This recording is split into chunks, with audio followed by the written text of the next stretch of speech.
روز اول سے ہم جیسے چند عاجز دہائی دیا کرتے تھے کہ اسٹیبلشمنٹ نے پی ٹی آئی بنائی اور اسے اقتدار بھی دلوایا، لیکن کوئی اس بات پر کان دھرنے کو تیار نہ ہوتا۔ الٹا ہمیں اس حقیقت کے اظہار کی جرت کی بدترین اور ہمہ پہلو سزائیں ملتی رہیں۔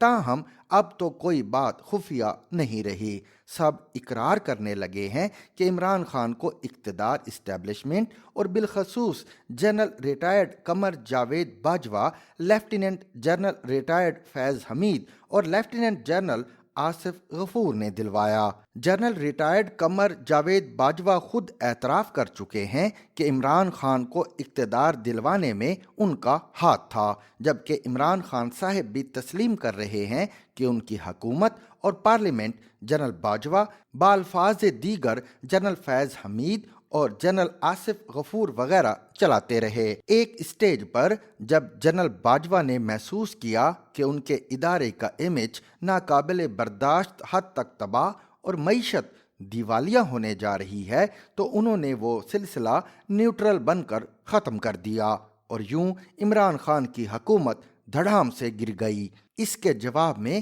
عمران خان نے نہ صرف اپنی حکومت کی رخصتی کو جنرل باجوہ اور ان کے ساتھیوں کے گلے میں ڈال دیا، بلکہ آرمی چیف اور فوج کے ساتھ وہ سلوک کیا جس کی بدترین دشمن سے بھی توقع نہیں کی جا سکتی۔ دوسری طرف پی ڈی ایم اور بالخصوص مسلم لیگ نون، پیپلز پارٹی اور جے یو آئی اسٹیبلشمنٹ کے ساتھ نٹھی ہو گئیں۔ پی ڈی ایم میں شامل جماعتوں کو 28 نومبر تک بالخصوص اور اس کے بعد بالعموم یہ شکایت رہی کہ اسٹیبلشمنٹ اب بھی ان کے ساتھ گیم کھیل رہی ہے یا پھر پی ٹی آئی کے لیے نرم گوشہ رکھتی ہے۔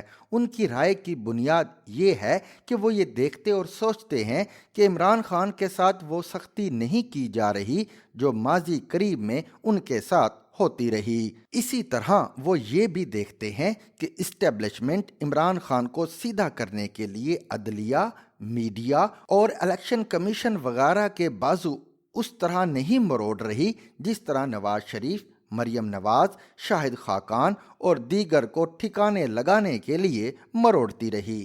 غور سے دیکھا جائے تو عملاً مسلم لیگ نون، پیپلز پارٹی اور جے یو آئی کا رویہ اسٹیبلشمنٹ سے متعلق اسی طرح تابع دارانہ ہے جس طرح پی ٹی آئی کا تھا، لیکن زبانی طور پر وہ اسٹیبلشمنٹ کی عمران خان کے دور حکومت کی طرح ہم نوائی کر رہی ہے اور نہ اس کا دفاع۔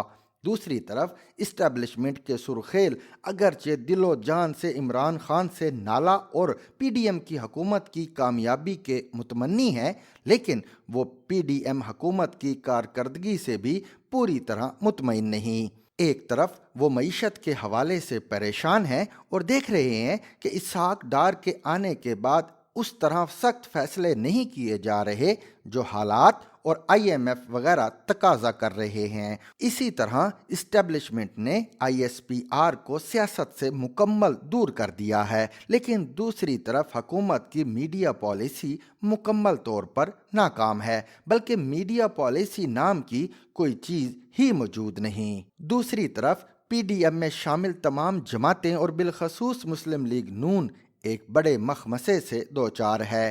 اقتدار میں آنے کے بعد انہوں نے مقبول بیانیہ چھوڑ دیا۔ نواز شریف، مریم نواز حسب روایت چھٹی پر چلے گئے، جبکہ ان کے ہم نوا پرویز رشید جیسے لوگ غائب ہو گئے۔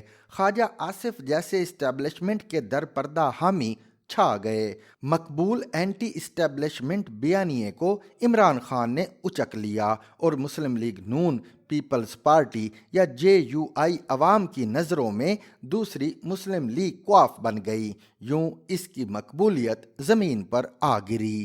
مسلم لیگ نون کو یہ بھی احساس ہے کہ زرداری اور مولانا اس کے ساتھ ڈرٹی گیم کھیل رہے ہیں اور اقتدار میں استحقاق سے زیادہ حصہ لینے کے باوجود حکومتی اقدامات کے دفاع اور ذمہ داری میں اپنا حصہ نہیں ڈال رہے۔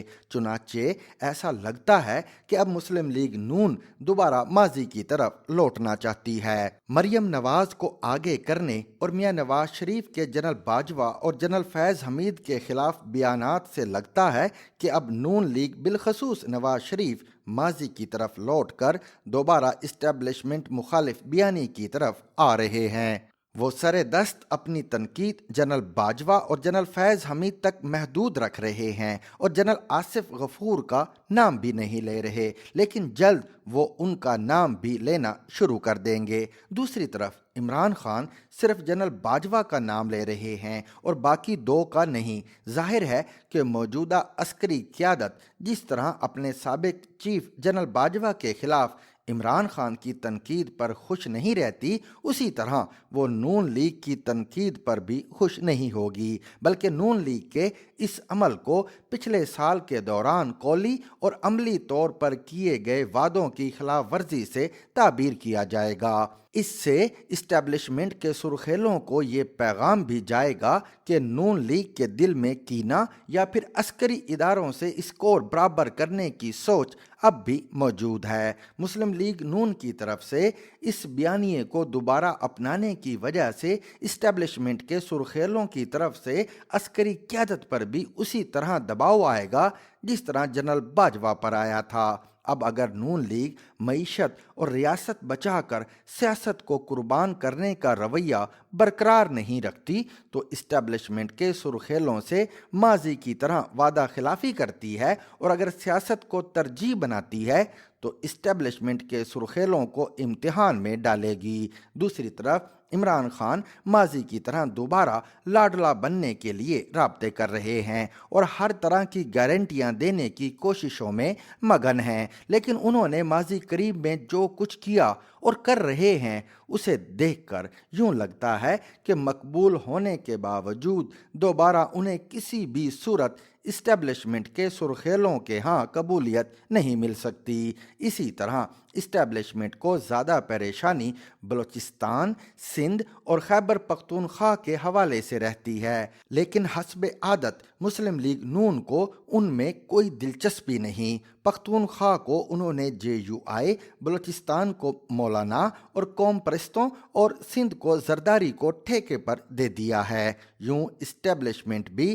سر دست معیشت کے بارے میں پریشان، افغانستان اور پختونخوا کے بارے میں سرگردان، جبکہ بلوچستان اور سندھ کے حالات کے بارے میں پریشان ہے۔ اب اگر عمران خان کے ناقابل قبول ہونے کے بعد PDM بھی ناقابل قبول بن جاتی ہے تو پھر اس کے پاس کیا راستہ بچے گا؟ اسٹیبلشمنٹ کا بھی المیہ یہ ہے کہ وہ عمران خان اور اس کے ہم نوا میڈیا اور عدلیہ سے تو پریشان ہے، لیکن ان سب کو غیر فطری طریقے سے دوسروں کی عزتوں کی قیمتوں پر سر چڑھانے والے اپنے بندوں کو بچانا چاہ رہی ہے۔ اس سے بخوبی اندازہ لگایا جا سکتا ہے کہ ہم کس طرف جا رہے ہیں اور اس کا انجام کیا ہوگا۔ For more informative videos with Chaudhary Javed, subscribe to our YouTube channel. Zigzag News. We make it special.